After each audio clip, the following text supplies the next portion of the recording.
Hey, you should do this or do that. Arey, don't write like this. You should avoid using so many pages, etc., etc., etc. Stop! Friends, your exams are extremely near and I know that you're very nervous and stressed listening to so many opinions and advices. We are here to remove all your exam stress by giving you some important and effective do's and don'ts that you should definitely know. Also, friends, I'm sure you'd like to connect to us personally as well, a phone call or even some through chats. If you do, then we have some good news just for you.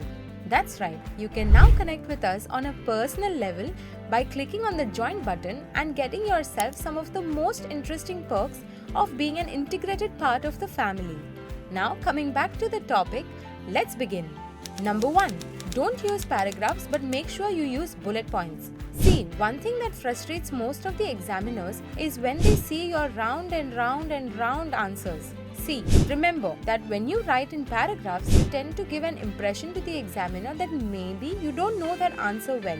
And this, my friend, will not help you to score better grades in the exam. Also, writing in paragraphs will also give an impression that you must be writing your answers shabbily. Therefore, in order to avoid all that, you can use bullet points. Bullet points helps your answers to look neater. At the same time, the examiner feels that you know your answers well. So, that's a plus point since when you write in points, you won't be just writing for the sake of it, but rather you will focus on writing on point and hence creating a good impression.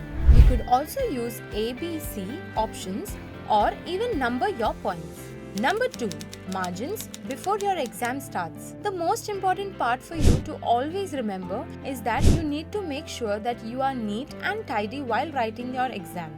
See, you also need to understand why am I saying this again and again that you have to be neat. This is because the moment an examiner sees your paper, they should definitely have a feeling of relief.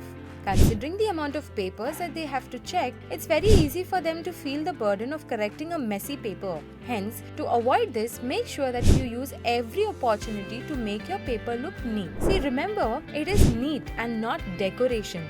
Don't waste time decorating your paper, rather, use a simple ruler and a pencil and start drawing margins on your paper wherever it's needed. This will definitely benefit you in a longer run.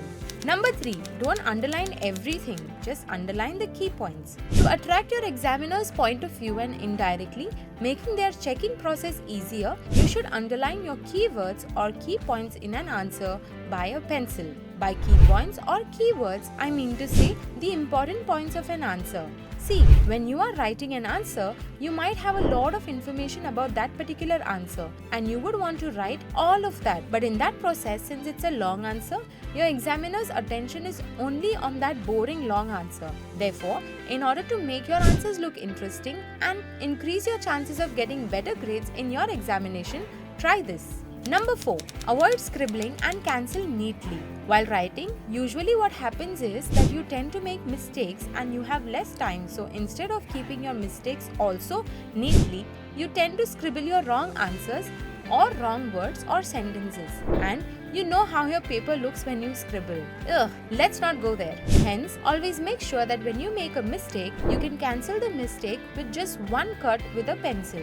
This will help your paper look less shabby. Number 5. Don't forget your tables and formulas. Instead, write them down. See, when you get your paper, make sure that you don't sit idle. Rather, focus on your tables or even your formulae.